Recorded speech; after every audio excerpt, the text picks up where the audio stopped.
decades, people living on the West Coast have been warned about an earthquake so strong it could produce a tsunami the size of a 10-story building.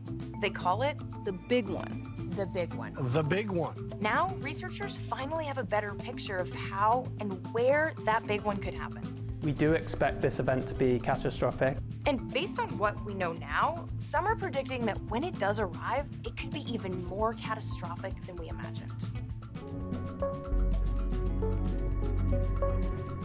In Canada and the US, we live on top of what's called the North American tectonic plate. But under the ocean floor, just off the Pacific West Coast, that plate is intersecting with another plate, the Juan de Fuca plate. Over time, that plate has been slowly moving towards and getting shoved under the North American plate. Most of the time, the two plates are more or less locked in place, pushing against each other and building stress. But if one of them slips, they can generate what's called a megathrust earthquake, the most powerful kind of earthquake we know of, and a giant tsunami. The last time that happened was in the year 1700, and that's got experts worried the next one could be around the corner. We think the recurrence intervals for the largest earthquakes that occur in this region are 500 years. So, we're 400. The probabilities are high that we're going to see a big megathrust earthquake there in the next 100 years. But beyond a vague timeline of when this might happen, researchers had very little information to go on. And part of that is because of just how quiet this fault line has been.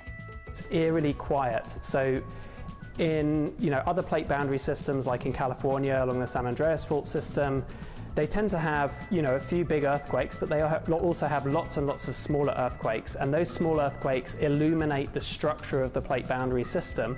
Without those smaller earthquakes, researchers weren't able to get a clear understanding of what it looked like or where the most concerning parts could be.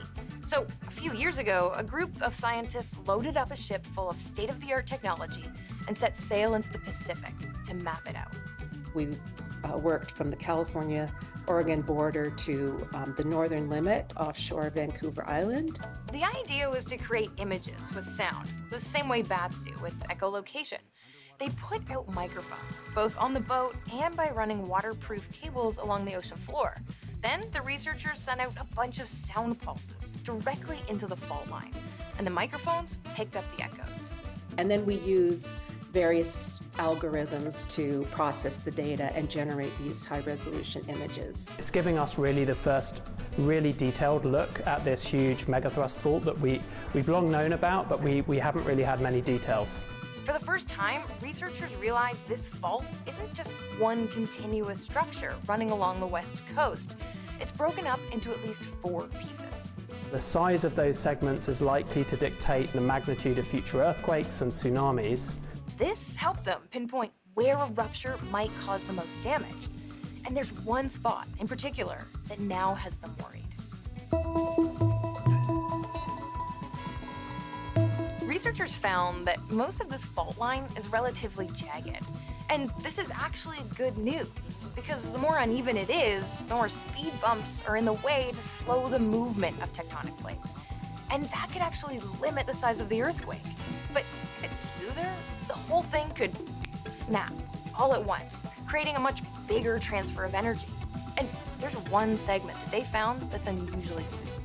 For me, the big take-home point is that the northern part of this fault actually looks quite different from the southern part.